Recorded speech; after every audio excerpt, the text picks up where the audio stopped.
अभिनंदन। सभी से अनुरोध है कि कृपया अपना स्थान ग्रहण कर लें।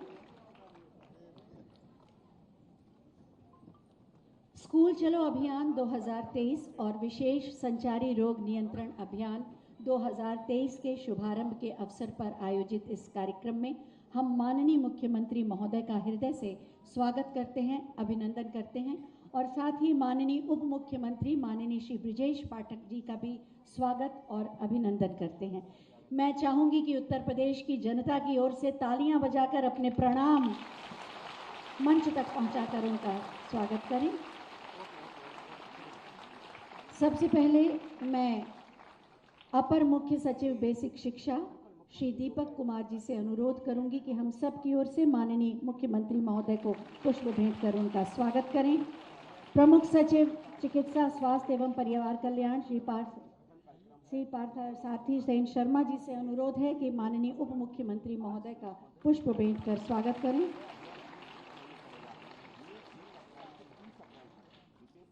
स्कूल का ज्ञान का विद्या का कार्यक्रम है, तो सबसे पहले प्रस्तुत है सरस्वती वंदना।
सरस्वती वंदना में हमने अपनी तालियों के माध्यम से अपने प्रणाम ज्ञान की देवी माँ सरस्वती के चरणों में समर्पित किए। और अब मैं स्कूल चलो अभियान के बारे में जानकारी देने के लिए और अतिथियों के स्वागत के लिए आमंत्रित कर रही हूं अपर मुख्य सचिव बेसिक शिक्षा श्री दीपक कुमार जी को।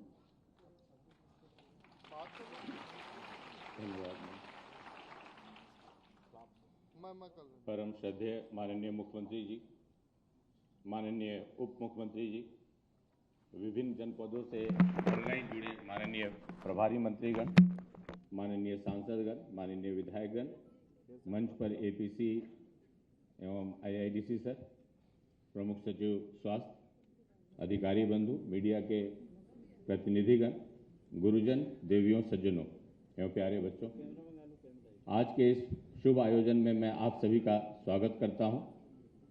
हमारा सौभाग्य है कि प्रदेश में शिक्षा के विकास हेतु माननीय मुख्यमंत्री जी का प्रेरणादायी अमूल्य मार्गदर्शन सतत रूप से प्राप्त होता रहता है। नवीन शैक्षिक सत्र के अवसर पर आयोजित स्कूल चलो अभियान कार्यक्रम का माननीय मुख्यमंत्री जी के कर कमलों से आज शुभारंभ किया जा रहा है, जो शिक्षा विभाग में एक नई ऊर्जा का संचार करेगा।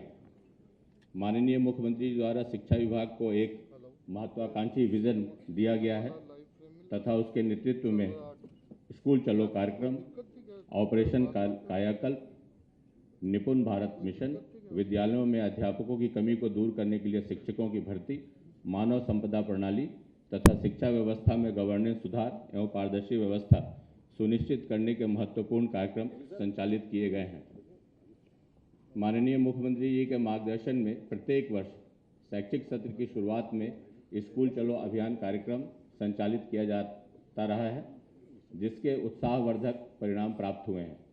परिषदीय विद्यालयों में वर्ष 2017 तक छात्र संख्या में निरंतर गिरावट हो रही थी, जिसे रोका गया और नामांकन बढ़ाने हेतु प्रभावी रणनीति बनाई गई।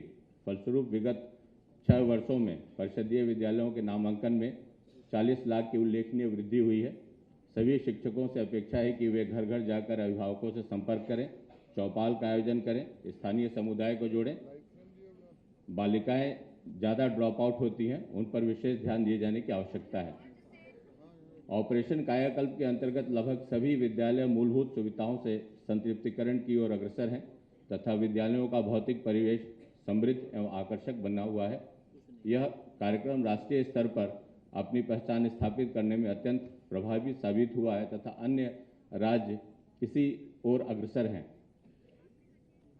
सर, शिक्षा की गुणवत्ता में सुधार लाने हेतु प्रदेश में निपुण भारत मिशन कार्यक्रम सभी जनपदों में प्राथमिकता के आधार पर संचालित हो रहा है। बच्चों के लर्निंग आउटकम में सुधार लाने हेतु सुनियोजित गतिविधियां की जा रही हैं। त्रैमासिक परीक्षा में प्राप्त परिणामों के आधार पर छात्र छात्राओं को रिपोर्ट कार्ड वितरित करने की व्यवस्था की गई है, ताकि अभिभावकों को जानकारी हो सके। वर्ष 2025-26 के अंत तक निपुण भारत मिशन के लक्ष्यों को प्राप्त किया जाना है। शिक्षा के साथ ही बालिकाओं के सशक्तिकरण के कार्यक्रम भी संचालित किए जा रहे हैं। इस दिशा में बालिकाओं को आत्मरक्षा प्रशिक्षण देने की व्यवस्था की गई है।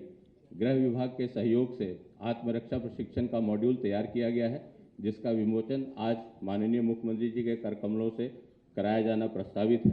इस मॉड्यूल के आधार पर दीनदयाल राजग्राम विकास संस्थान लखनऊ द्वारा 12,000 शारीरिक शिक्षकों को प्रशिक्षण दिया जाएगा और इन प्रशिक्षित शिक्षकों के द्वारा प्रदेश के लगभग 46,000 उच्च प्राथमिक विद्यालयों की छात्राओं को आत्मरक्षा के कौशल सिखाए जाएंगे। कक्षा 1 से 8 के बच्चों को सरकार की ओर से प्रतिवर्ष निःशुल्क पाठ्यपुस्तकें वितरित की जाती हैं। माननीय मुख्यमंत्री जी के प्रेरणा से इस वर्ष विभाग द्वारा तत्परता से मुद्रण की प्रक्रिया पूर्ण कराते हुए शैक्षिक सत्र के आरंभ में ही पाठ्यपुस्तकों की उपलब्धता सुनिश्चित की गई है, जो अपने आप में एक ऐतिहासिक उपलब्धि है। छात्र छात्राओं को यूनिफॉर्म, स्वेटर, जूता, मोजा, स्कूल बैग आदि उपलब्ध कराए जाने हेतु पारदर्शी ढंग से डीबीटी प्रणाली वर्ष 2021-22 में शुरू हुई और इस वर्ष भी शैक्षिक सत्र 2023-24 में नवीन प्रवेश लेने वाले छात्र छात्राओं को सम्मिलित करते हुए सभी को 1200 की धनराशि डीबीटी के माध्यम से इसी माह ट्रांसफर की जाएगी। सर, राष्ट्रीय शिक्षा नीति 2020 की मंशा के अनुरूप बेसिक शिक्षा विभाग द्वारा पूर्व माध्यमिक शिक्षा कार्यक्रम प्रारंभ किया गया है। इस हेतु विद्यालय परिसर में संचालित आंगनबाड़ी को भौतिक संसाधन उपलब्ध कराते हुए सुदृढ़ीकरण किया जा रहा है। सभी आंगनबाड़ी कार्यकर्तियों को प्रशिक्षण दिया गया है। इसके साथ ही कक्षा 1 में नवीन प्रवेश लेने वाले बच्चों के लिए विद्या प्रवेश मॉड्यूल के आधार पर 12 सप्ताह का स्कूल रेडनेस मॉड्यूल एवं एक्टिविटी कैलेंडर तैयार किया गया है, जिससे बच्चों की गतिविधियों के माध्यम से सीखने की विधा पर ध्यान केंद्रित किया जा सके। शैक्षिक सत्र 2023-24 में विभाग द्वारा 2046 कस्तूरबा गांधी बालिका विद्यालयों का उच्चीकरण, 2,09,000 शिक्षकों को टैबलेटों का वितरण, 18,000 विद्यालयों में स्मार्ट क्लासेस, विकासखंड संसाधन केंद्रों में ICT लैब्स, PMC योजना के अंतर्गत 1750 मॉडल विद्यालयों का निर्माण और प्रत्येक ब्लॉक में आदर्श विद्यालय स्थापित किया जाएगा। उपयुक्त महत्वाकांक्षी कार्यक्रमों को प्राथमिकता के आधार पर क्रियान्वित करके माननीय मुख्यमंत्री जी की संकल्पना को साकार रूप प्रदान किए जाने के लिए विभाग प्रतिबद्ध है। धन्यवाद। जय हिंद।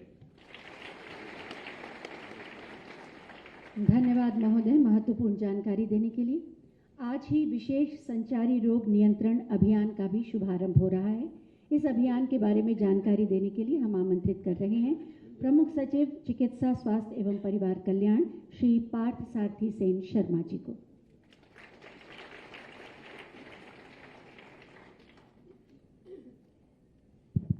स्कूल चलो अभियान और विशेष संचारी रोग नियंत्रण अभियान 2023 के शुभारंभ के कार्यक्रम में मैं आज विशेष रूप से माननीय मुख्यमंत्री जी का स्वागत करता हूं। मैं मंचासीन माननीय उप मुख्यमंत्री जी का स्वागत करता हूं। मैं मंचासीन मेरे वरिष्ठ अधिकारीगण मनोज कुमार सिंह जी APC IIDC और श्री दीपक कुमार जी जो बेसिक और माध्यमिक शिक्षा विभाग के मुखिया हैं, उनका स्वागत करता हूं और इस लोक भवन के सभागार में उपस्थित सभी विद्वज्जनों और प्यारे बच्चों का स्वागत करता हूं। यह सर्वविदित है कि वर्ष 2018 से माननीय मुख्यमंत्री जी के ही परिकल्पना और नेतृत्व से संचारी रोगों को उत्तर प्रदेश में नियंत्रण करने के विशेष अभियान चलाया गया और उसकी सफलता, अभूतपूर्व सफलता बल्कि सर्वविदित है और चर्चित भी है। ये इसलिए भी है क्योंकि इसके लिए कोई भारी भरकम बजट का एक अलग कार्यक्रम नहीं बनाया गया, बल्कि उपलब्ध संसाधनों, उपलब्ध मानव संसाधनों, उपलब्ध कार्यक्रमों से ही इस कार्यक्रम का संचालन किया गया। इसके 4-5 मुख्य विशेषताएं थीं और हैं कि ये इस कार्यक्रम के अंतर्गत एक मुख्य विशेषता ये थी कि गहन अनुश्रवण, अंतर विभागीय समन्वय, एक समग्र दृष्टिकोण की सिर्फ चिकित्सा स्वास्थ्य विभाग का कार्यक्रम नहीं है, बल्कि इसमें तभी सफलता मिल पाएगी जब नगर निगम, ग्राम पंचायत, जल निगम, शिक्षा विभाग, सूचना विभाग, पशुपालन विभाग सभी इसमें एकत्रित होंगे। उपलब्ध संसाधनों का बेहतर सदुपयोग और अंतर विभागीय समन्वय के साथ साथ जन सहभागिता, ये 5-6 बिंदु ऐसे थे जिसके माध्यम से संचारी रोग अभियान का वर्ष 2018 से संचालित किया गया और मैंने कुछ महीनों में देखा है कि किस अभूतपूर्व सफलता से हमारे अधिकारियों ने इसको आगे चलाया जनता के सहयोग से। वर्ष 2023 में भी विशेष संचारी रोग अभियान का प्रथम चरण 1 अप्रैल से 30 अप्रैल तक संचालित किया जाएगा सर, और 17 अप्रैल से लेकर 10 तक अभियान चलाया जाएगा, जिसमें फ्रंटलाइन वर्कर विशेष रूप से आशा बहनें घर घर जाएंगी और जो लक्षण युक्त रोगी हैं उनका पहचान कर, उनकी स्क्रीनिंग कर, उनको एम्बुलेंस के माध्यम से डायग्नोस्टिक्स और उपचार के केंद्रों पर ले जाएंगे। इसके लिए उनका 10 से लेकर 13 तारीख तक पूरे प्रदेश में उनका संविधिकरण कार्यक्रम चल रहा है, जिसके मास्टर ट्रेनर्स तैयार कर लिए गए हैं। 10 मार्च को सारे जनपदों को इसके विस्तृत निर्देश दिए गए हैं। स्वास्थ्य विभाग के अधिकारियों का संविधिकरण 2 चरणों में हो चुका है, ट्रेनर्स बन चुके हैं। डिस्ट्रिक्ट मैजिस्ट्रेट्स और कमिश्नर्स का संविधिकरण हो चुका है। हर डिस्ट्रिक्ट में डिस्ट्रिक्ट टास्क फोर्स की मीटिंग्स हो चुकी हैं और हर डिस्ट्रिक्ट में माइक्रो प्लान बनकर तैयार है। और मुझे बताते हुए बहुत खुशी है कि आज सारे जनपदों में 75 जनपदों में स्कूल चलो अभियान और संचारी रोग अभियान का संयुक्त रूप से शुभारंभ हो रहा है, जिसमें जनप्रतिनिधियों का सहयोग प्राप्त किया जा रहा है। ये बहुत ही इम्पोर्टेंट कार्यक्रम है हम लोगों के लिए और मैं अपने विभाग की तरफ से इसकी प्रतिबद्धता दोहराता हूँ। माननीय मुख्यमंत्री जी का ही ये सोच थी कि आज इस कार्यक्रम को दोनों विभाग संयुक्त रूप से चलाएं। स्कूल चलो अभियान और संचारी रोग नियंत्रण अभियान को एक साथ चलाने के पीछे माननीय मुख्यमंत्री जी की सोच थी कि न केवल संचारी रोगों से बच्चों का पिछले वर्षों में अधिक प्रभाव रहा है उन पर, बल्कि अभिभावकों, शिक्षकों और बच्चों के माध्यम से पूरे समाज में बिहेवियरल चेंज की एक संदेश जा सकता है, एक जागरूकता जा सकती है और लोग वो सावधानियां बरत सकते हैं जिससे वो अपने आप को संचारी रोग से बचा सकें। मैं अधिक ना बोलते हुए मैं एक बार पुनः माननीय मुख्यमंत्री जी, माननीय उप मुख्यमंत्री जी का स्वागत करता हूं और आप सभी का स्वागत करता हूं। धन्यवाद। और अब बारी है निःशुल्क पाठ्य पुस्तकों और कार्य पुस्तिकाओं के वितरण की। कक्षा 1 से लेकर 8 तक के बच्चों को प्रतीक स्वरूप माननीय मुख्यमंत्री महोदय ये पुस्तकें देंगे। सबसे पहले कक्षा 1 की मोनिका।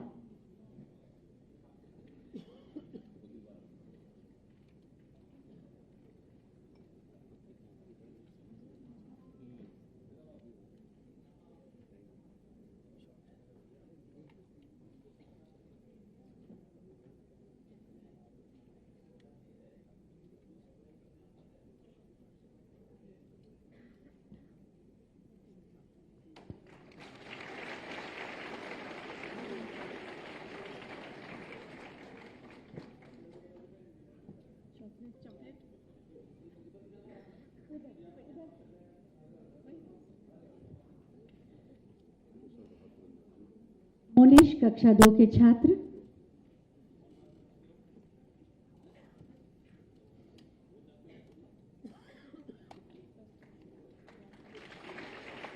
कक्षा 6 की सहर बानो। सौभाग्यशाली हैं ये बच्चे,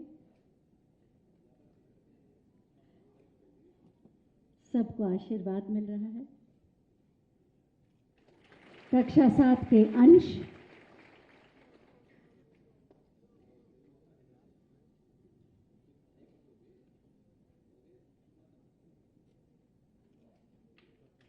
कक्षा 8 के पीयूष वर्मा। ये सब बच्चे प्राथमिक विद्यालय नरही, उच्च प्राथमिक विद्यालय उदयगंज और जियामऊ के हैं। बहुत बहुत धन्यवाद माननीय।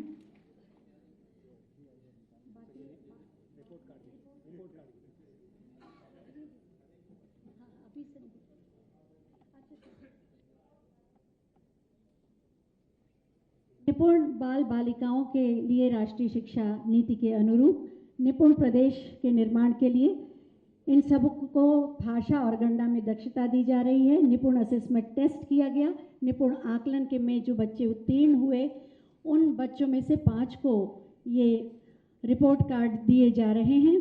मैं आमंत्रित कर रही हूँ श्री अथर्व तिवारी,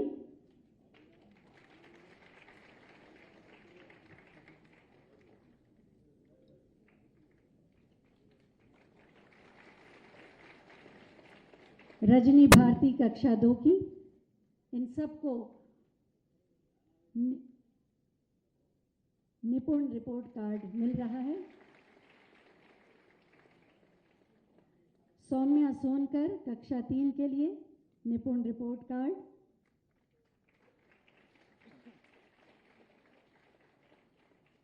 रिया कक्षा 3 के लिए निपुण बालिका रिपोर्ट कार्ड। सत्यम गुप्ता कक्षा 3 के लिए निपुण असेसमेंट टेस्ट में ये बच्चे उत्तीर्ण हुए। बहुत बहुत धन्यवाद माननीय। सचमुच निपुण बालक बालिकाएं ही आगे चलकर निपुण विकास खंड, निपुण जनपद का निर्माण करेंगी और तभी निपुण उत्तर प्रदेश का निर्माण संभव हो पाएगा, जो माननीय मुख्यमंत्री महोदय की संकल्पना है और प्रतिबद्धता भी। और अब जैसा कि आप सब जानते हैं, राष्ट्रीय शिक्षा नीति के मंशा के अनुरूप NCERT ने कक्षा 1 में विद्या प्रवेश के लिए एक स्कूल रेडीनेस कैलेंडर और मॉड्यूल तैयार किया है, जिसके 12 सप्ताह की गतिविधियां हैं, जिससे बच्चा स्कूल में प्रवेश करने के लिए पूरी तरह से तैयार हो जाए। स्कूल रेडीनेस कैलेंडर का भी आज विमोचन करेंगे माननीय मुख्यमंत्री महोदय, और साथ ही साथ शिक्षक संदर्शिका का भी विमोचन माननीय मुख्यमंत्री महोदय के कर कमलों द्वारा। एक नई शुरुआत है जिससे बच्चे मनोवैज्ञानिक रूप से भी, शारीरिक रूप से भी तैयार हो जाएं कक्षा 1 के प्रवेश के लिए। स्कूल रेडीनेस कैलेंडर और शिक्षक मैनुअल का विमोचन माननीय मुख्यमंत्री के द्वारा। बहुत बहुत धन्यवाद माननीय मुख्यमंत्री महोदय। मिशन शक्ति के अंतर्गत बालिकाओं को आत्मरक्षा के गुर सिखाने के लिए रानी लक्ष्मीबाई आत्मरक्षा प्रशिक्षण कार्यक्रम का आज शुभारंभ हो रहा है। मैं माननीय मुख्यमंत्री महोदय से अनुरोध करूंगी कि माउस का बटन दबाकर रानी लक्ष्मीबाई आत्मरक्षा प्रशिक्षण कार्यक्रम का शुभारंभ करें।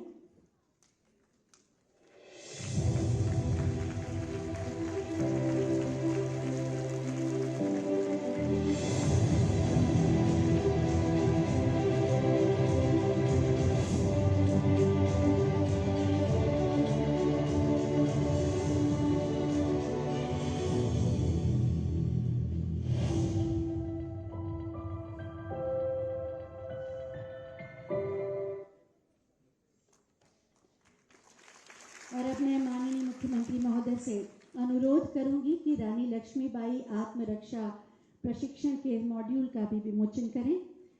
इस प्रशिक्षण में सहयोग किया गृह विभाग, SIRD और समग्र शिक्षा विभाग ने। 46,000 स्कूल तक पहुंचने का लक्ष्य है और 2 लाख से अधिक बालिकाओं को इससे लाभ होगा। 12,000 PTI इसका प्रशिक्षण देंगे।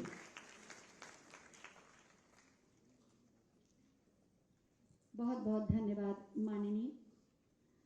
चिकित्सा स्वास्थ्य सेवाओं के गुणवत्ता, उसकी सुलभता और उसके सुदृढ़ीकरण और विकास के लिए पूरी संवेदनशीलता और प्रतिबद्धता के साथ कार्य कर रहे हैं माननीय उप मुख्यमंत्री माननीय श्री ब्रिजेश पाठक जी।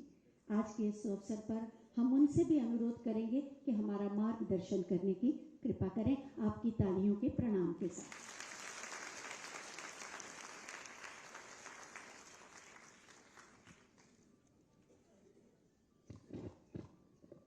स्कूल चलो अभियान एवं विशेष संचारी रोग नियंत्रण अभियान के शुभारंभ के गरिमामय एवं भव्य समारोह में हमारे बीच में उपस्थित हैं उत्तर प्रदेश सरकार के लोकप्रिय आदरणीय मुख्यमंत्री आदरणीय योगी आदित्यनाथ जी, कृषि उत्पादन आयुक्त आदरणीय मनोज कुमार सिंह जी, प्रमुख सचिव अपर मुख्य सचिव बेसिक शिक्षा आदरणीय दीपक कुमार जी, प्रमुख सचिव चिकित्सा आदरणीय पार्थसारथी सेन शर्मा जी, उपस्थित सभी अधिकारीगण, अन्य व्यवस्था से जुड़े भाई बहन, प्यारे बच्चों, पत्रकार मित्रों, आज पूरे उत्तर प्रदेश में दोनों ही बहुत ही महत्वपूर्ण कार्यक्रम प्रारंभ किए जा रहे हैं माननीय मुख्यमंत्री जी के कर कमलों द्वारा। स्कूल चलो अभियान के अंतर्गत 6 वर्ष से लेकर 14 वर्ष तक के बच्चों को हम अपने विद्यालयों में प्रवेश के लिए आग्रह करने उनके अभियान चलाकर घर घर जाएंगे, उनसे बात करेंगे, उनके अभिभावकों से, और बच्चों को स्कूल में हर प्रकार की सुविधा कॉन्वेंट विद्यालयों से भी बेहतर मिले, इस बात के लिए सुनिश्चित संकल्प लेंगे। मैं बधाई देना चाहता हूं उत्तर प्रदेश के उन 5 करोड़ परिवारों को। माननीय मुख्यमंत्री योगी जी के नेतृत्व में उत्तर प्रदेश में बेसिक शिक्षा विभाग ने आमूलचूल परिवर्तन किया है। 2017 से पहले हम लोग भ्रमण पर जब विभिन्न क्षेत्रों में जाते थे, जनपदों में, बेसिक शिक्षा के स्कूल एकदम खंडहर बन चुके थे। कई जगह देखने को मिलता था लोग जानवर बांधते थे, भूसा भरने का काम उनके कमरों में करते थे। बच्चों की संख्या दिन प्रतिदिन 2017 से पहले गिरती जा रही थी। पूरी तरह से बच्चों के भविष्य को अंधकार में बनाने का काम तत्कालीन सरकारों ने किया था। हमारी सरकार ने इस पीड़ा को समझा और पूरी ताकत और लगन के साथ अधिकारियों की टीम बना करके डे टू डे मॉनिटरिंग करके इस अभियान को अपने हाथ में लिया। माननीय मुख्यमंत्री जी के मार्गदर्शन में मैं कह सकता हूं कि आज पूरे प्रदेश के 90% से अधिक स्कूल हमारे कायाकल्प योजना में मॉन्टेसरी प्राइवेट स्कूलों से बेहतर बन गए हैं। मैं दावे के साथ कहता हूं, लगभग सभी जनपदों में गांव-गांव जाकर विद्यालयों को हमने अपनी आंखों से देखा है और उन बच्चों में आत्मविश्वास हमने देखा है। जो बच्चे कॉन्वेंट और मॉन्टेसरी के जो निजी स्कूल थे, उनसे बेहतर ड्रेस पहन करके पढ़ रहे थे। मुझे इस बात को कहने में बहुत ही फक्र हो रहा है, प्रसन्नता भी हो रही है कि उत्तर प्रदेश की आने वाली पीढ़ी को तैयार करने के लिए हमारी सरकार ने माननीय मुख्यमंत्री जी के नेतृत्व में बेहतर से बेहतर काम किया है और गुणवत्तापरक काम किया है। कुछ स्कूल जो रह गए हैं, आने वाले समय में हम शीघ्र ही उनको पूरा करेंगे, लक्ष्य के अनुसार चल रहे हैं। और सबसे बड़ी बात यह है कि इसमें सरकारी संसाधनों का उपयोग कम से कम करके हमने विद्यालय में पूर्व छात्रों को, अधिकारियों को, क्षेत्र के सम्मानित लोगों को जो अपने परिजनों के नाम पर या खुद विद्यालय को मेंटेन करना चाहते हैं, इस प्रकार से कायाकल्प योजना को चला करके अद्भुत परिणाम हमारे बेसिक शिक्षा विभाग ने दिया है। दूसरी तरफ डीबीटी के माध्यम से सीधे अभिभावकों के खाते में बच्चों को ड्रेस उपलब्ध कराना, उनके बस्ते उपलब्ध कराना, अन्य सामग्री उपलब्ध कराना बहुत ही प्रशंसनीय काम हुआ है। हम लगातार अपने बेसिक शिक्षा विभाग के अधिकारियों के संपर्क में रहकर उनसे अनुरोध करते हैं कि अभिभावकों के संपर्क में आकर के, सामान्यतः होता क्या, जो बैठकें होती हैं वो पहले विद्यालय परिसर में होती थी बेसिक शिक्षा के अभिभावकों को बुला करके। हम जिस जिले में गए हमने अनुरोध किया कि हमारे जो बेसिक शिक्षा के अधिकारी हैं वो प्रधान के घर, जिला पंचायत सदस्य के घर, ब्लॉक प्रमुख के घर या क्षेत्र के सम्मानित व्यक्ति के घर या सामान्य पंचायत भवन में एक सभी अभिभावकों को बुला करके उनसे बात करें और बच्चों के भविष्य के लिए चिंता करने को कहें। उनको ड्रेस के लिए, उनको उच्च कोटि के खाद्यान्न सामग्री जो मिल रही उसके लिए, सबके लिए व्यवस्थित ढंग से बच्चों को जिंदगी को उच्च स्तर पर बढ़ाने के लिए काम करें। हमारी सरकार प्रदेश के 5 करोड़ परिवारों तक आज से एक अभियान के तहत पहुंचने का काम कर रही है। हम आज विशेष संचारी रोग अभियान प्रारंभ करने जा रहे हैं और सबसे बड़ी बात यह है कि इसमें हम घर घर जाएंगे। 5 करोड़ से परिवारों से हम सीधी बात करेंगे। हमारी जो आशा वर्कर है, आशा बहनें हैं, वो जाएंगी और लोगों को संचारी रोग अभियान के बारे में बताएंगी, मच्छर जनित जो रोग हैं उनके बारे में बताएंगी, हम किस प्रकार उनसे बच सकते हैं उनके बारे में बताएंगी, सफाई के बारे में बताएंगी और आवश्यक हुआ तो अस्पताल में जाकर के किस ढंग से हम बीमार का इलाज कर सकते हैं बेहतर ढंग से, उस बारे में भी आपको बताएंगी। हम अपने आशा वर्कर से कहना चाहते हैं, प्रमुख सचिव महोदय से कहेंगे, हमारी आशा वर्कर जब घर घर जा ही रही है तो साथ में उनके अभिभावकों से बच्चों के बारे में अवश्य आग्रह करें। यदि कोई छोटा बच्चा 6 वर्ष से 14 वर्ष की उम्र तक का है तो आशा वर्कर अपने विभाग के काम के साथ साथ बच्चा भी छोटा तो उनसे आग्रह करें कि पास के बेसिक शिक्षा के स्कूल में जाकर के उसका रजिस्ट्रेशन करा के उसके विद्यालय में जरूर भेजें, जिससे दोनों काम हमारे साथ आसान हो जाएंगे। विशेष संचारी रोग अभियान के माध्यम से हमें बड़ी सफलता मिली। 2017 से पहले हम सब जानते हैं कि मच्छर जनित रोगों के कारण कई बीमारियां घातक होती थी। उनसे हम लोगों को मजबूरी में मानना पड़ता था, कोई भूत है, कोई कहता था कि देवी जी ने ले लिया, हमारा बच्चे की बलि चली गई, असमय बच्चे चले जाते थे। माननीय मुख्यमंत्री जी ने लगातार इस बात को अपने कार्यकाल के दौरान लोकसभा में उठाया और जब अवसर प्रदेश में उन्हें काम करने का मिला तो पूरी तरह इस रोग का सफाया हुआ है। हम लोग स्वास्थ्य मंत्रियों के सम्मेलन में गुजरात में केवड़िया गए तो जो बेस्ट प्रैक्टिसेस में इसको हमने जब लोगों को दिखाया, देश भर के स्वास्थ्य मंत्रियों को, केंद्रीय स्वास्थ्य मंत्रियों की टीम भी थी, केंद्रीय स्वास्थ्य मंत्री पूरे अधिकारियों की टीम थी, उन लोगों ने हमारे अभियान को सराहा और इस आधार पर पूरे देश में यह अभियान चला करके रोग से निजात पाने का एक बड़ा कार्यक्रम चलाया जा रहा है। मैं माननीय मुख्यमंत्री जी का आभार प्रकट करता हूं और प्रदेश के सभी लोगों से अपील करता हूं कि स्कूल चलो अभियान, विशेष संचारी रोग अभियान में हमारी मदद करें। घर के आसपास बिल्कुल गंदगी नहीं होना चाहिए, जल भराव नहीं होना चाहिए। घर के अंदर सामान्यतः जो कूलर होते हैं या जो पीने के पानी के बर्तन होते हैं या जो उलट करके कभी कभी टूटे फूटे खिलौने पड़ जाते हैं छत के ऊपर या अन्य कोई साफ पानी एकत्र बिल्कुल न होने दें। जल भराव से मच्छर जनित रोग पनप सकते हैं, मच्छर आते हैं और नाले नाली जो गंदगी है उसको हमारे विभाग के जो 10 विभाग इसमें लगाए गए हैं, बड़ा समन्वय किया गया है। जैसा कि प्रमुख सचिव महोदय ने कहा कि हमने अतिरिक्त धनराशि के लिए आवंटित नहीं की है, हमने उन्हीं संसाधनों में बेहतर से बेहतर परिणाम देने का निश्चय किया है और पिछली बार इन 5 वर्षों में 6 वर्षों में बड़ी सफलता मिली है। ये रोग पूरी तरह से समाप्त है। गोरखपुर के अंचल में आसपास के क्षेत्र में जिस ढंग से बच्चे काल कलवित होते थे, मस्तिष्क ज्वर से पूरी तरह से समाप्त करने पर हम लोगों को सफलता मिली है। मृत्यु दर में जो अन्य रोग है उनमें हमें चिकनगुनिया, मलेरिया जैसे रोगों में कमी करने में सफलता मिली है। इस अभियान के माध्यम से हम अस्पताल में आने वाली रोगियों की संख्या को कम कर सकते हैं, हमारे प्रदेश की ताकत बचेगी, संसाधन बचेंगे, हम जिसे ऊर्जा अपनी दूसरे क्षेत्रों में लगा पाएंगे। मैं दोनों कार्यक्रमों की सफलता के लिए शुभकामनाएं देता हूं और माननीय मुख्यमंत्री जी को इस बात का भरोसा दिलाता हूं कि डे टू डे हम लोग मॉनिटरिंग करेंगे और हर स्थिति में अपने प्रदेश को रोगमुक्त बनाने के लिए काम करेंगे और एक एक बच्चा स्कूल जाकर के पढ़ेगा और प्रदेश को आगे बढ़ाने के लिए अपने जब पढ़ाई पूरी कर लेगा तो अपना योगदान देगा। मैं बहुत बहुत शुभकामनाएं देता हूं और माननीय मुख्यमंत्री जी का समय देने के लिए बहुत बहुत आभार प्रकट करता हूं। आज चूंकि हम लोगों को जो माननीय मुख्यमंत्री जी ने आकाशात्मक ब्लॉक तय किए, वहां मुझे जाना था। संडीला पास में है तो मुझे पता चला कि 11 बजे माननीय मुख्यमंत्री जी लखनऊ से करने वाले हैं, तो हमने उस कार्यक्रम को 1 घंटा आगे बढ़ा दिया। मैं माननीय मुख्यमंत्री जी के साथ रह करके अभी संडीला जाऊंगा और हमारे राज्य मंत्री जी दूसरे जनपद में जाकर के उस कार्यक्रम को शुरू करेंगे। मैं कार्यक्रम की सफलता के लिए शुभकामनाएं देता हूं और पुनः माननीय मुख्यमंत्री जी को भरोसा दिलाता हूं कि पूरी तरह से 100% लगन से काम करके हम पूरी तरह से प्रदेश को संचारी रोग अभियान चलाकर रोग मुक्त करने का हर संभव प्रयास करेंगे। बहुत बहुत धन्यवाद।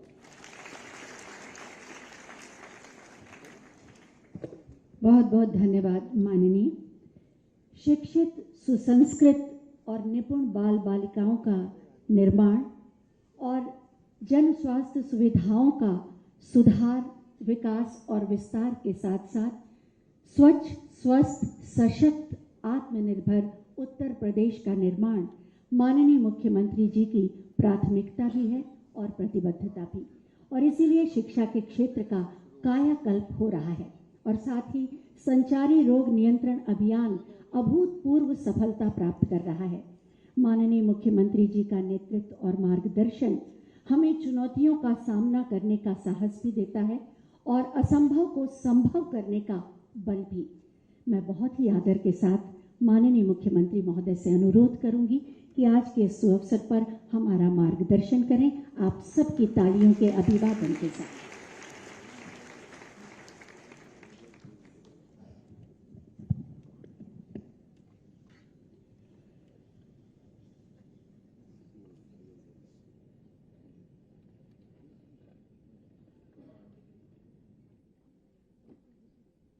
बेसिक शिक्षा परिषद के स्कूल चलो अभियान और स्वास्थ्य एवं परिवार कल्याण विभाग के द्वारा संचालित संचारी रोग नियंत्रण अभियान के इस विशेष कार्यक्रम में मंच पर उपस्थित प्रदेश सरकार में मेरे वरिष्ठ सहयोगी उप मुख्यमंत्री श्री ब्रजेश पाठक जी, प्रदेश के कृषि उत्पादन आयुक्त तथा औद्योगिक विकास आयुक्त श्री मनोज कुमार सिंह जी, अपर मुख्य सचिव बेसिक एवं माध्यमिक शिक्षा श्री दीपक कुमार जी,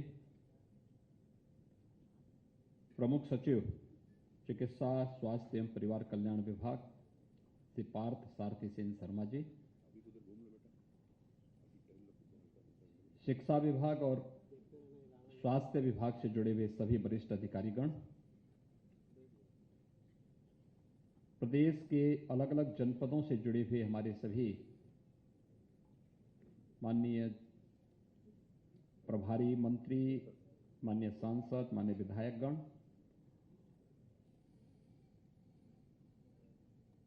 उपस्थित सभी प्रदेश के हमारे शिक्षकगण और प्यारे बच्चों, नए सत्र के लिए मैं आप सबका हृदय से अभिनंदन करता हूं और वर्ष भर में आपका पूरा कार्यक्रम उत्साह और उमंग के साथ आगे बढ़ सके, इसके लिए इन दोनों कार्यक्रमों को एक साथ करते हुए मुझे, इसका शुभारंभ करते हुए मुझे अत्यंत प्रसन्नता की अनुभूति हो रही है। इस अवसर पर मैं इन दोनों कार्यक्रमों के प्रति अपनी शुभकामनाएं आप सबके प्रति व्यक्त करता हूं। हम सब जानते हैं उत्तर प्रदेश देश की आत्मा निवास करती है। उत्तर प्रदेश में प्राचीन काल से ही शिक्षा का और स्वास्थ्य का एक केंद्र बिंदु उत्तर प्रदेश रहा है। अगर शिक्षा के क्षेत्र में आप देखेंगे तो काशी प्राचीन काल से ही इसके लिए जग विख्यात रही है। प्रयागराज ने एक लंबे समय तक शिक्षा के क्षेत्र में, उच्च शिक्षा के क्षेत्र में लोगों को अपनी ओर आकर्षित किया। भारत के वैदिक ज्ञान को लिपिबद्ध करने की जो भूमि रही है, यही बगल में सीतापुर का नैमिषारण्य है। प्राचीन काल से ही भारत के ज्ञान और विज्ञान की, अध्यात्म की धरती होने के नाते उत्तर प्रदेश का इसमें एकाधिकार भी था। लेकिन समय के अनुरूप अपने आप को तैयार न करने के कारण एक समय ऐसे भी आ गया था जब उत्तर प्रदेश की पहचान अपने ज्ञान, अपने विज्ञान, अपनी समृद्धि और अपने संसाधनों से नहीं, बल्कि उत्तर प्रदेश के अंदर की अराजकता, गुंडागिर्दी, दंगे और अव्यवस्था और अराजकता उत्तर प्रदेश की पहचान बन गई थी। बीमारी उत्तर प्रदेश की पहचान बन गई थी। अव्यवस्था, भ्रष्टाचार ये उत्तर प्रदेश की पहचान बन चुकी थी। लेकिन पिछले 6 वर्षों के अंदर आदरणीय प्रधानमंत्री जी के मार्गदर्शन में प्रदेश सरकार ने जो कदम उठाए, आज उसके परिणाम हर एक क्षेत्र में देखने को मिल रहे हैं। स्कूल चलो अभियान, इस अभियान का शुभारंभ हम लोगों ने 1 जुलाई 2017 में प्रारंभ किया था।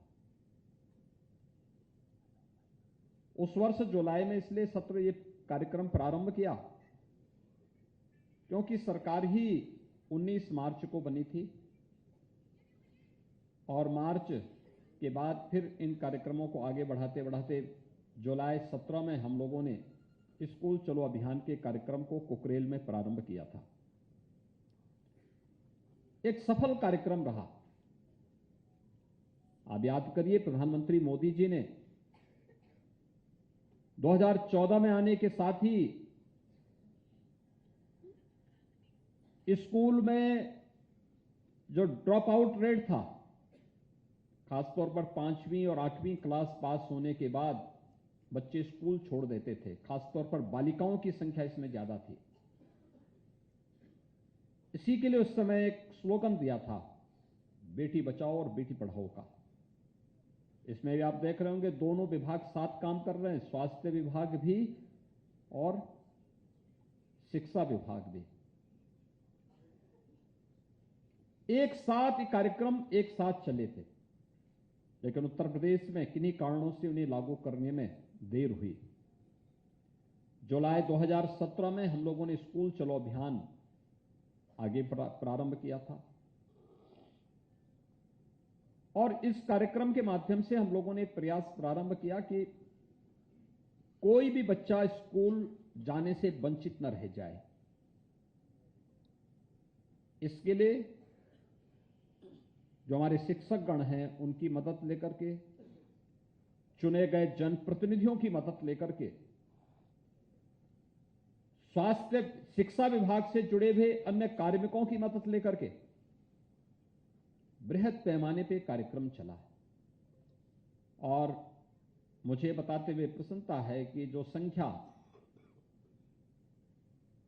जुलाई 17 में हमारे सामने केवल 1,34,00,000 की थी, आज वो बढ़कर के 1,92,00,000 के आसपास से 1,92,00,000, यानी ये संख्या जो बढ़ी है, ये बढ़ी हुई संख्या इस बात को प्रदर्शित करती है कि प्रदेश के अंदर ये कार्यक्रम सफलतापूर्वक आगे बढ़ा। आज हमारे सामने जब हमारे विधायक गण आते हैं, जनप्रतिनिधिगण आते हैं,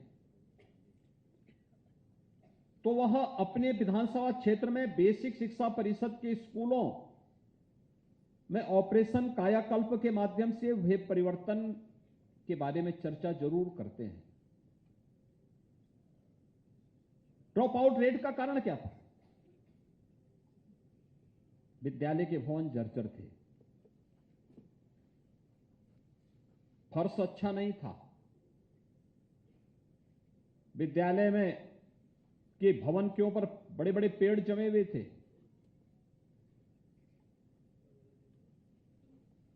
बालक और बालिकाओं के लिए अलग अलग टॉयलेट नहीं थे, पेयजल की सुविधा नहीं थी, यानी ये बुनियादी चीजें थी। लाइब्रेरी और स्मार्ट क्लास की बात तो बहुत दूर थी। आधे से अधिक बालिकाएं ऐसी थी जो नंगे पैर स्कूल आती थी। बालकों में भी यह संख्या 40% के आसपास ऐसा था जो नंगे पैर स्कूल आते थे। यूनिफॉर्म बहुत अच्छी क्वालिटी की नहीं थी, जो एक यूनिफॉर्म मिलती भी थी तो वह सत्र समाप्त होने के बाद आ पाती थी। और उस समय मैंने इस बात को महसूस किया कि जिन बच्चों के प्रति हम लोग इतने लापरवाह हैं। यह केवल एक मासूम बच्चा नहीं है, वह हम अपने भविष्य के प्रति लापरवाह हैं। ये केवल प्रदेश का भविष्य नहीं बल्कि देश के भविष्य के प्रति हम इस प्रकार की लापरवाही अपना रहे हैं। और इसीलिए उस समय हमारी सरकार ने तय किया कि हर बच्चे को 2 यूनिफॉर्म मिलेंगे, बैग मिलेगा, बुक्स मिलेगा, जूते मोजे भी देंगे। और ऑपरेशन कायाकल्प के अंतर्गत सभी जनप्रतिनिधिगण, शिक्षा विभाग के अधिकारीगण, प्रशासनिक अधिकारियों ने, पुलिस अधिकारियों ने, पूर्व छात्रों ने मिलकर के एक एक विद्यालय को गोद लिया। और मुझे बताते हुए प्रसन्नता है कि कुल 1,56,000 विद्यालयों में से 1,36,000 को ऑपरेशन कायाकल्प के अंतर्गत अब तक हम बुनियादी सुविधाओं के साथ साथ स्मार्ट क्लास और अन्य सुविधाओं से आच्छादित कर चुके हैं। जो शेष 20,000 इस विद्यालय बचे हैं, उन्हें इस सत्र में हम लोग कुछ को गोद लेकर के, कुछ को राज्य के बजट से, कुछ को ग्राम प्रधान निधि से इन कार्यक्रमों से जोड़ने का कार्य हो रहा है। आप अनुमान कर सकते हैं, अब तो पाठ्यक्रम में भी काफी बदलाव आया है। एनसीईआरटी का पाठ्यक्रम बेसिक शिक्षा परिषद अपना रहा है। मानव संपदा पोर्टल के माध्यम से शिक्षकों की उपस्थिति के साथ साथ शिक्षा विभाग के अधिकारियों की उपस्थिति उसके साथ दर्ज हो रही है।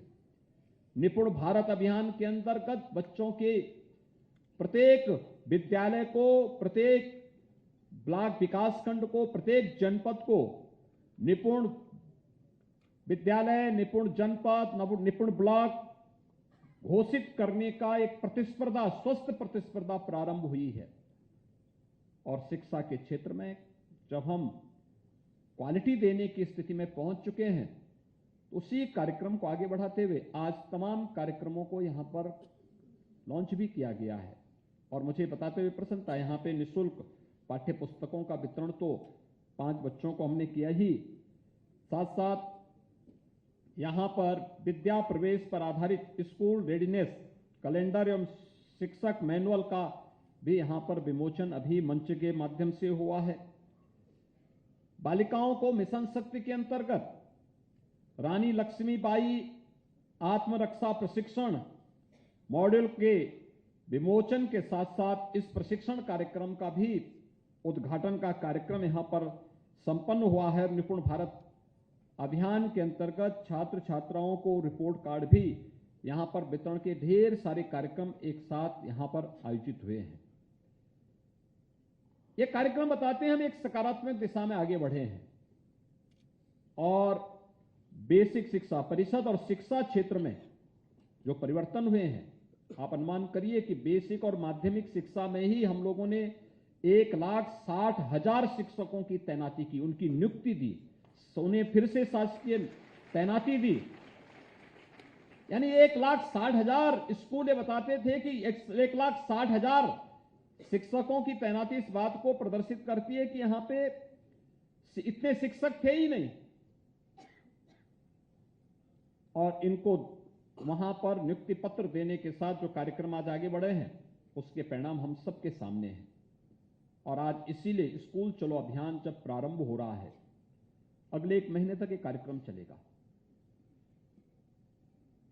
इसमें हमारा दायित्व बनता है कि हर शिक्षक, हर प्रधानाचार्य, जिस ग्राम पंचायत में स्कूल है या जिस वार्ड में स्कूल है, वहां के सभी मानदंडों के साथ, ग्राम पंचायत है तो ग्राम पंचायत, ग्राम प्रधान के साथ साथ उनकी पूरी पंचायत के साथ में बैठक करें, उनका सहयोग भी लें, अभिभावकों की भी बैठक लें।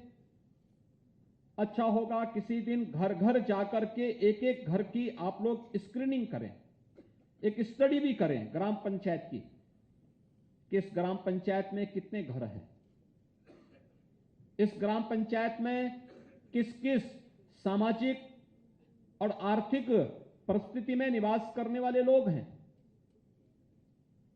फिर उनका एक डाटाबेस तैयार करिए और उस परिवार में कितने लोग हैं जो स्कूल पढ़ने वाले लोग हैं।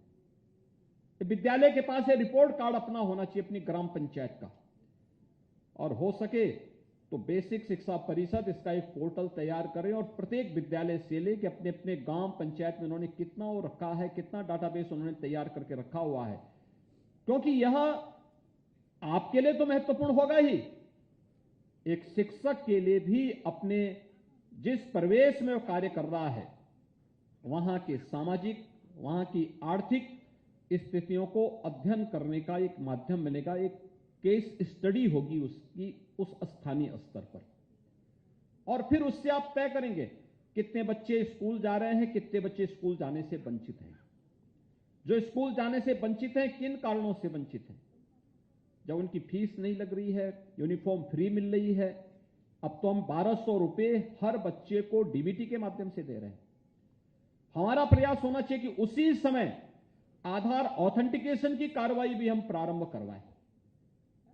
पूरे प्रदेश के अंदर सभी जिलाधिकारीगण इस बात को सुनिश्चित करेंगे कि एक एक नोडल अधिकारी तैयार करें और बेसिक शिक्षा अधिकारी जो ये बीएसए हैं उनके साथ मिलकर के हर विकास खंड का, हर ग्राम पंचायत का एक तैयार करते हुए इस बात को सुनिश्चित करें कि अलग से कोई व्यवस्था नहीं, बल्कि उसी के साथ इस 1 महीने के कार्यक्रम के साथ, जिससे 1 महीने के कार्यक्रम के बाद डीबीटी के माध्यम से जो धनराशि इन बच्चों के अभिभावक के अकाउंट में जाना है, वह तत्काल हम अगले 1 महीने 2 महीने के अंदर इस पैसे को उन परिवारों के, उन अभिभावकों के खाते में भेज सके, जिससे समय पे यूनिफॉर्म मिल सके बच्चों को, समय पे वे बैग खरीद सकें, समय पे जूते मोजे का खरीद कर सकें और फिर जाड़ा आने के पहले उन बच्चों के लिए स्वेटर की व्यवस्था भी कर सकें।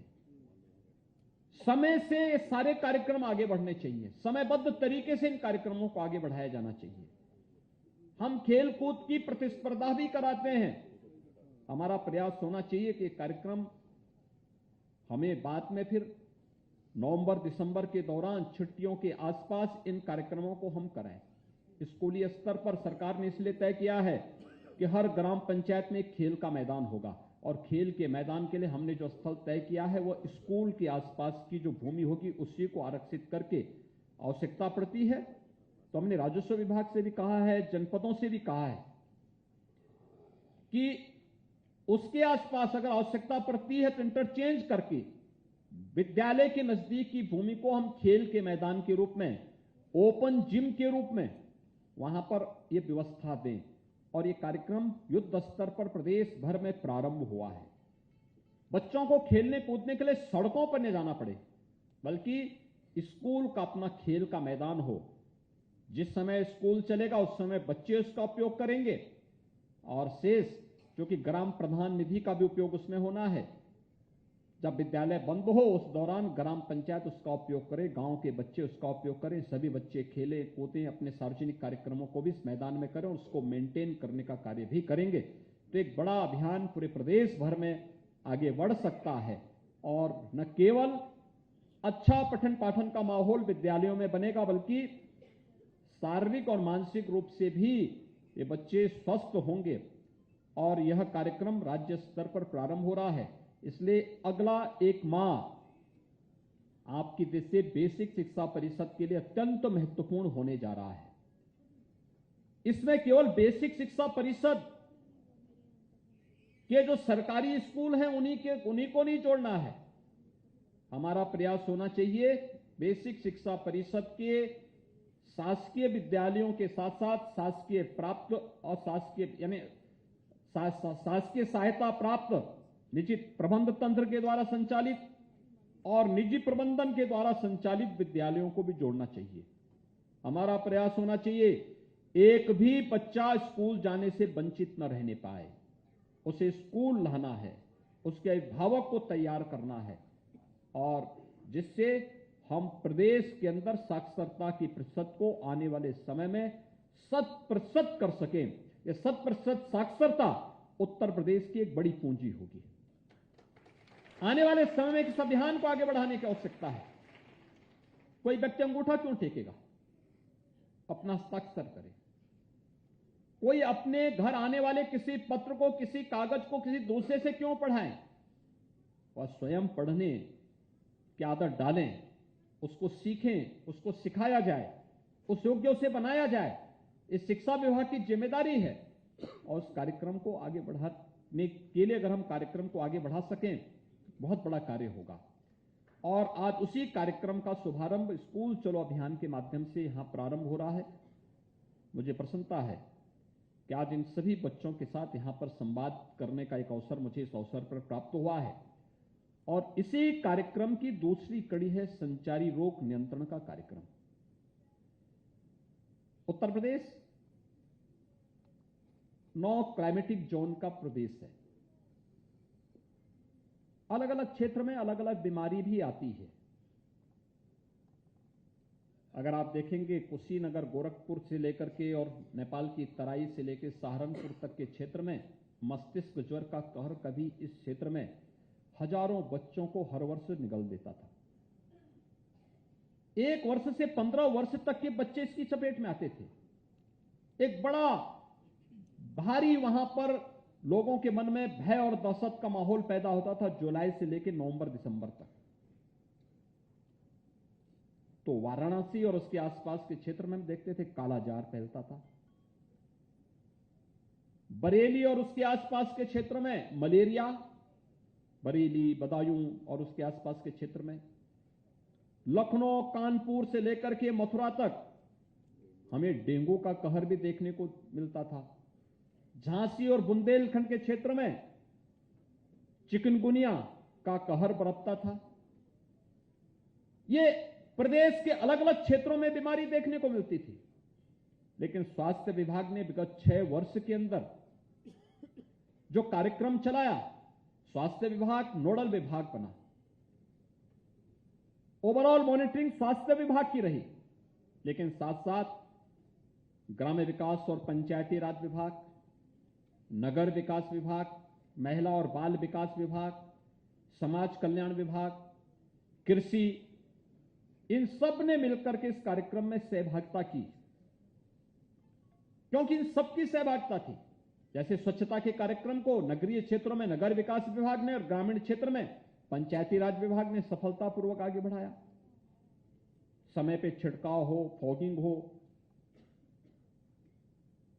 एंटी लार्वा वहां पे स्प्रे हो, ये बड़े पैमाने पे प्रदेश भर में हम लोगों ने इस कार्यक्रम को आगे बढ़ाया था। और आज से ठीक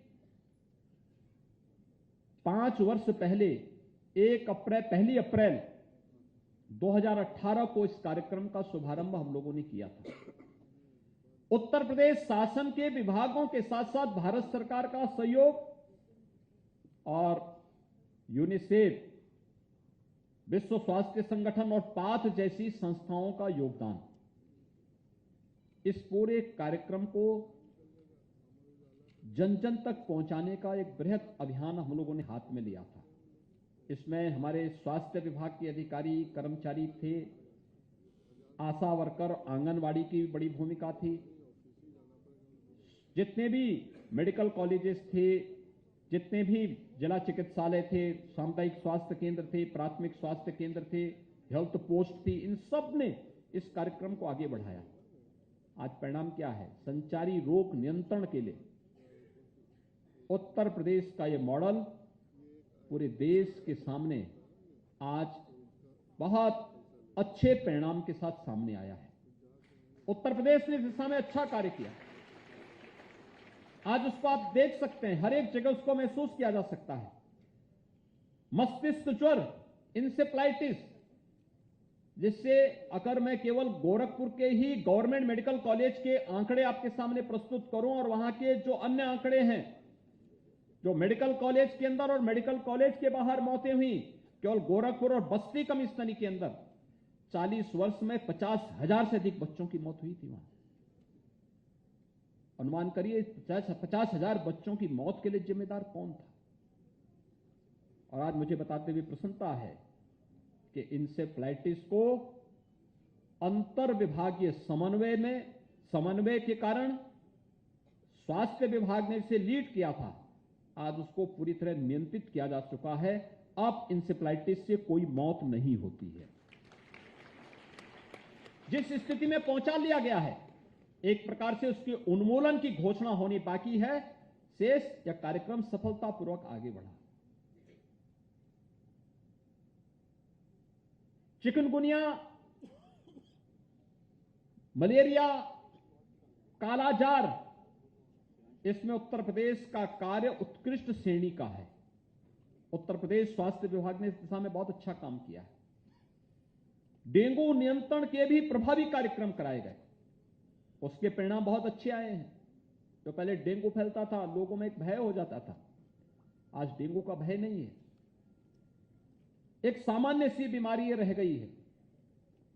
और इसीलिए इसकी चपेट में जितनी बीमारियां हैं, इनकी चपेट में ज्यादातर बच्चे आते थे, ज्यादातर बच्चे इसकी चपेट में आते थे, क्योंकि इसमें मच्छर से ही फैलने वाली ज्यादातर बीमारियां हैं। मच्छर की प्रकृति अलग अलग हो सकती है, और बच्चे चूंकि खेलते हैं, इनमें से कुछ मच्छर ऐसे थे जिनके सुबह और शाम काटने से भी बीमारी फैलती थी, कुछ ऐसे थे जिनके कारण जो किसी अन्य समय में नुकसान पहुंचाते थे।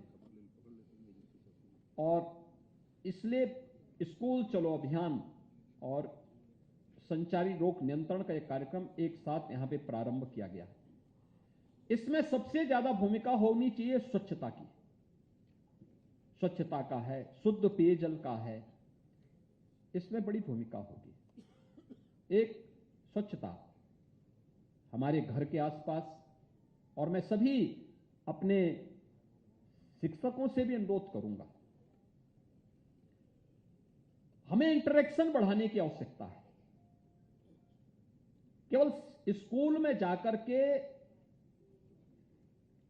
केवल अपने पाठ्यक्रम को पढ़ा लेना ही एक योग्य शिक्षक का काम नहीं है।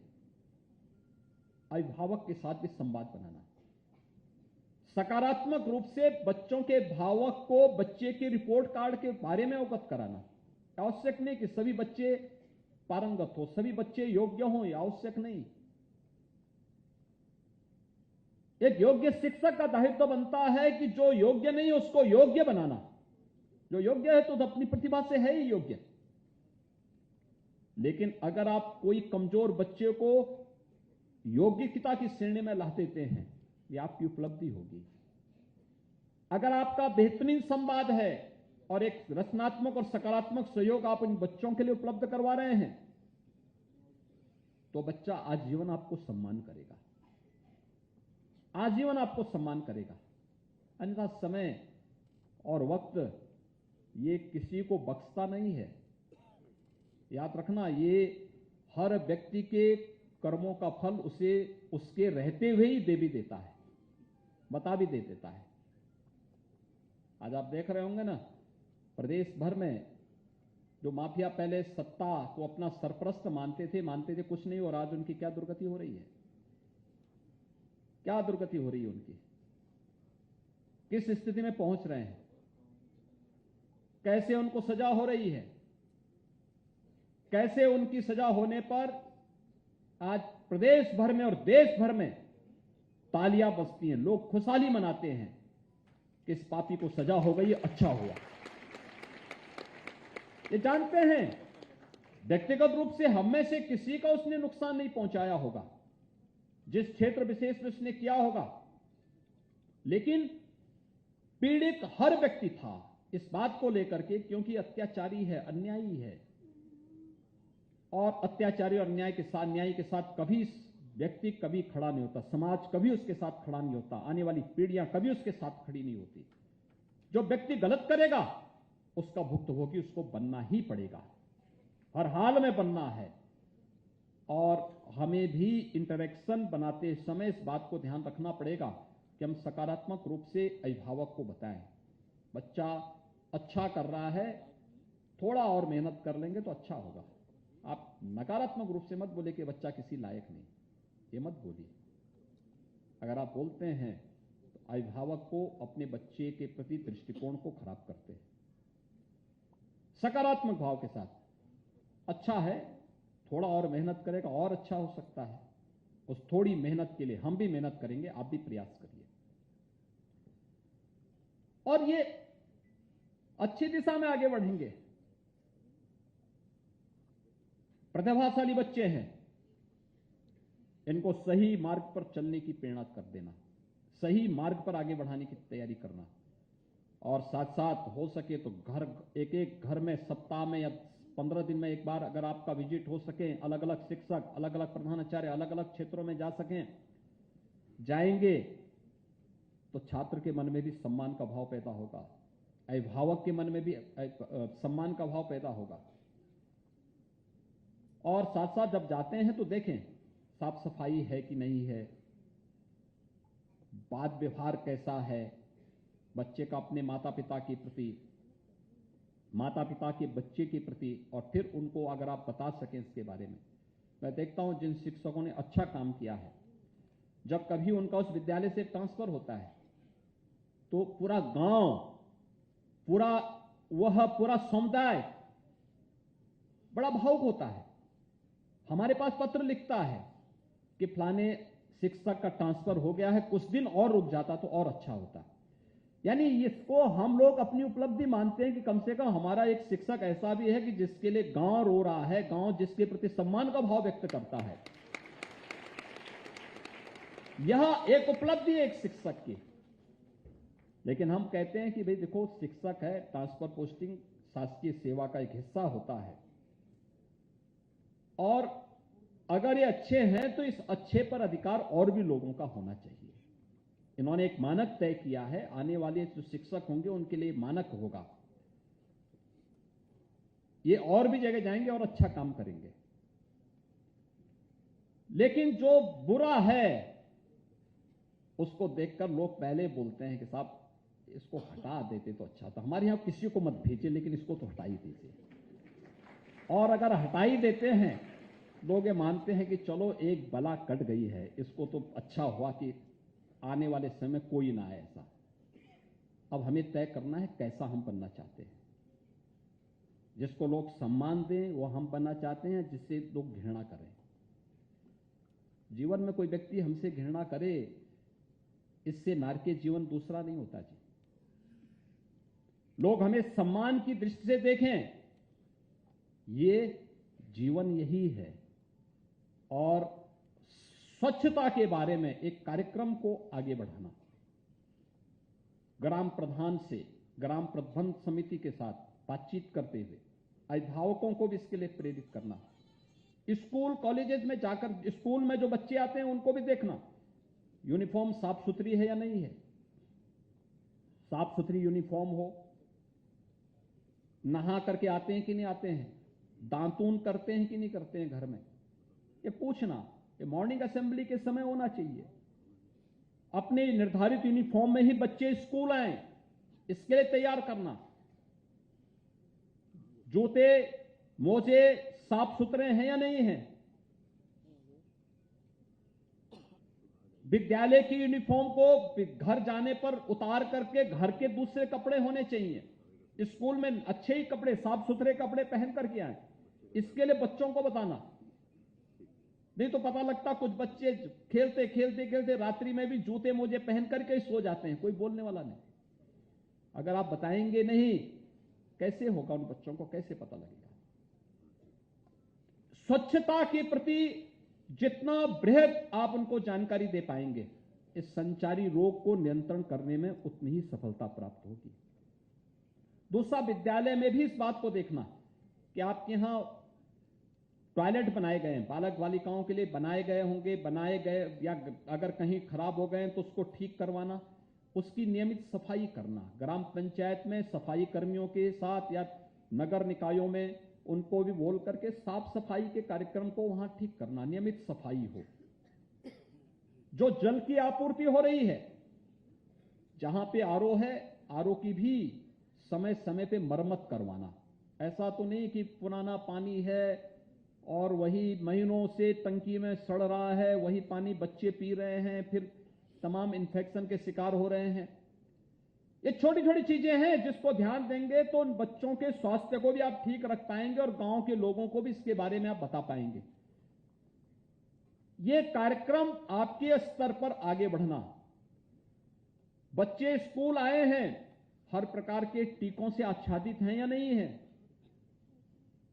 पिछले 6 वर्ष के अंदर स्वास्थ्य विभाग ने मातृ मृत्यु दर और शिशु मृत्यु दर को बहुत अच्छे तरीके से नेशनल एवरेज तक पहुंचाने का कार्य किया है। कुछ क्षेत्र में तो नेशनल एवरेज से आगे बढ़ रहा है, अच्छा चल रहा है। इसमें भी एक केवल स्वास्थ्य विभाग की जिम्मेदारी नहीं है, हमारी भी जिम्मेदारी है। आशा वर्कर के साथ, आंगनबाड़ी के साथ संवाद बनाना। हम लोग आंगनबाड़ी को भी प्री प्राइमरी के रूप में आगे बढ़ाने का कार्य कर रहे हैं। अभी से उनके साथ संवाद बनाना, उन बच्चों को भी अपने साथ जोड़ने का कार्यक्रम करना। सांस्कृतिक कार्यक्रम होते हैं विद्यालय के, जब किसी भी राष्ट्रीय पर्व के अवसर पर उस कार्यक्रम में उन बच्चों को भी बुलाना, क्योंकि 1 वर्ष के बाद तो कुछ बच्चे आपके स्कूल में आएंगे, प्रवेश करेंगे। मिष्ठान वितरण में उनको भी सहभागी बना देना। ये सभी कार्यक्रमों को अगर आप करेंगे तो बच्चों के मन में भी और अभिभावक के मन में भी एक सम्मान का भाव पैदा होगा। और साथ साथ स्वास्थ्य संबंधी जो जानकारी होनी है वो इन सभी बच्चों को भी प्राप्त होगी, अभिभावकों को भी प्राप्त होगी। लोग उसके बारे में जागरूक होंगे। ये कार्यक्रम इसीलिए प्रदेश भर में अगले 1 महीने तक चलेगा और 17 अप्रैल से लेकर 30 अप्रैल तक दस्तक अभियान चलेगा, जिसमें आशा वर्कर हर घर में जाकर के दस्तक देगी, बताएगी कि क्या क्या हमें सावधानी बरतनी है इन बीमारियों के प्रति। चाहे वह मस्तिष्क ज्वर हो, कालाजार हो, चिकनगुनिया हो, मलेरिया हो, डेंगू हो, इस सभी के प्रति। इसके अलावा बहुत सारे लोग टीबी से, तपेदिक से भी पीड़ित होते हैं। विश्व स्वास्थ्य संगठन ने दुनिया को 2030 तक ट्यूबरक्लोसिस से मुक्त करने के लिए एक बृहद अभियान को अपने हाथों में लिया है। और हमारे देश के आदरणीय प्रधानमंत्री जी ने 2025 तक, ये 2023 चल रहा है, यानी मात्र अगले 2 वर्ष के अंदर हमें हर हाल में टीबी से जुड़े हुए पेशेंट को उससे पूरी तरह मुक्त करना है। इसके लिए बड़े कार्यक्रम चल रहे हैं। हो सके तो हर शिक्षक उस ग्राम पंचायत में कोई टीबी से ग्रसित व्यक्ति है उसको गोद लें। गोद लेने का मतलब उसकी जिम्मेदारी इस बात को लेकर के लें, सरकार उसको कुछ सहायता देती है। डॉट्स योजना के अंतर्गत उनके लिए कुछ दवा के पैकेट आते हैं, वह दवा उसे उपलब्ध करवाने में मदद करना, सीएमओ के यहां तक पहुंचा करके, और उस प्रकार के रोगियों को कहना कि वे मास्क लगा करके रखें, थूके ना इधर उधर। दवा नियमित रूप से लें, जो दवा दी गई है जैसे डॉक्टर कहते हैं उसके अनुसार दवा लें। और उनके लिए खुराक के लिए भी एक निश्चित धनराशि उपलब्ध कराई गई है। कितना बड़ा कार्य होगा जी आपका, लोग आपका नाम लेंगे। एक शिक्षक एक भी टीबी पेशेंट को उस बीमारी से मुक्त करने में योगदान दे दे, कितना बड़ा कार्यक्रम होगा। 6 लाख शिक्षक हैं हमारे पास। 6 लाख शिक्षक 6 लाख रोगियों को अगर गोद लेकर के उस ग्राम पंचायत को, अपने वार्ड को, अपने मोहल्ले को इस बीमारी के खिलाफ अभियान का हिस्सा बना दें, देश के अंदर एक मॉडल बन जाएगा। इस बड़े अभियान को हमें अपने हाथों में लेना चाहिए। हर व्यक्ति इसके साथ जुड़ रहा है। राष्ट्रीय कार्यक्रमों के साथ जुड़ना हमारा दायित्व बनता है, हम सब इसके साथ जुड़ें। और व्यापक जागरूकता ही इन सभी बीमारियों से मुक्ति का माध्यम बनेगा। और मुझे विश्वास है कि आज जो एक साथ एक कार्यक्रम संचालित हो रहे हैं, सभी नगर निकाय, सभी ग्राम पंचायतें स्वच्छता अभियान को अपना जीवन का हिस्सा बनाएं, अपने दैनिक कार्यक्रम का हिस्सा बनाएं। कूड़ा जगह जगह न हो, कूड़ा भी निस्तारण की व्यवस्था ठीक करें। स्वच्छता पर विशेष ध्यान दें। मच्छर इस समय बढ़ेंगे क्योंकि अब जैसे जैसे गर्मी बढ़ेगी मच्छरों का प्रकोप होगा। स्वच्छता पहला कार्यक्रम। स्वच्छता के साथ साथ फिर फॉगिंग हो। जहां पर फॉगिंग होना है, जहां पर अन्य छिड़काव होने, इन सभी कार्यक्रमों के साथ नगर निकाय जुड़े, ग्राम पंचायतें जुड़े। विभिन्न बृहद स्तर पर इन कार्यक्रमों को आगे बढ़ाएंगे तो ये शुद्ध पेयजल की आपूर्ति नगरीय क्षेत्रों में नगर विकास करेगा, ग्रामीण क्षेत्र में ग्राम्य विकास और ग्रामीण जलापूर्ति विभाग इस कार्यक्रम को करेगा। एक बड़े कार्यक्रम को बाल विकास और पोषाहार योजना के अंतर्गत हर आंगनबाड़ी में कुपोषित माताओं के लिए और बच्चों के लिए उनका पोषाहार उन्हें उपलब्ध हो, क्वालिटी के साथ उपलब्ध हो, इस कार्यक्रम के साथ जोड़ना। अन्य तमाम कार्यक्रम इस प्रकार से चलेंगे, एक साथ प्रदेश भर में कार्यक्रम को करना और इन कार्यक्रमों में सभी विभागों की उपस्थिति इस कार्यक्रम की सफलता को आगे बढ़ाएगा। एक महीने के अंदर चलने वाले, एक महीने तक चलने वाले इन दोनों कार्यक्रमों को सफलता की नई ऊंचाई तक पहुंचाने के लिए बेसिक शिक्षा विभाग और स्वास्थ्य विभाग इन दोनों को नोडल विभाग के रूप में अपने दायित्वों का निर्वहन करते हुए एक नए मॉडल प्रदेश और देश के सामने प्रस्तुत करने होंगे।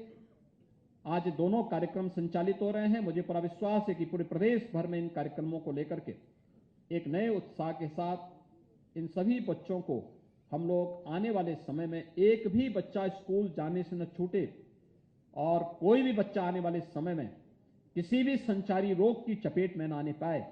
इन दोनों जिम्मेदारियों को हम अपने साथ जोड़ते हुए इस बृहद कार्यक्रम को आगे बढ़ाने का कार्य करेंगे। आज इन दोनों कार्यक्रमों को आगे बढ़ाते हुए मुझे प्रसन्नता की अनुभूति हो रही है और मुझे पूरा विश्वास है ये दोनों कार्यक्रम सफलता की एक नई ऊंचाइयों को छूते हुए उत्तर प्रदेश के हर बच्चे को स्कूल पहुंचाने और हर बच्चे को निरोग रखने, उसे स्वस्थ रखने में हम संचारी रोग नियंत्रण के इस बृहद अभियान का भी हिस्सा बनेंगे। आप सबके इस पूरे कार्यक्रम के प्रति मेरी शुभकामनाएं हैं। धन्यवाद। जय हिंद। बहुत बहुत धन्यवाद माननीय, आपके प्रेरणादायी उद्बोधन के लिए। वास्तव में हम सबकी हर उपलब्धि, हर सफलता आपके ही कुशल मार्गदर्शन और प्रेरणा का प्रतिफल है। हम हृदय से आपके आभारी हैं कि आज स्कूल चलो अभियान और संचारी रोग नियंत्रण अभियान के शुभारंभ के अवसर पर आपके सानिध्य और सामीप्य ने हमें नई ऊर्जा दी है। आप सभी का बहुत बहुत आभार। और अब हम माननीय मुख्यमंत्री महोदय और माननीय उप मुख्यमंत्री महोदय से अनुरोध करेंगे कि वेक्टर कंट्रोल वाहनों का फ्लैग ऑफ करने के लिए प्रस्थान करें। सभी बच्चों के लिए भोजन की व्यवस्था है। सभी बच्चे यहीं पर बैठे रहेंगे। तालियों के प्रणाम के साथ आप माननीय मुख्यमंत्री महोदय को विदा दें। वेक्टर कंट्रोल वाहनों का फ्लैग ऑफ करेंगे माननीय मुख्यमंत्री महोदय और माननीय उप मुख्यमंत्री महोदय। आप सभी से अनुरोध है अपने स्थान पर बैठें। माननीय मुख्यमंत्री महोदय इतने संवेदनशील हैं कि इस चीज के प्रति भी पूछ रहे थे कि बच्चों के लिए भोजन की व्यवस्था है कि नहीं। आप सभी से अनुरोध है अभी बाहर न जाएं, इसी स्थान पर बैठे रहें।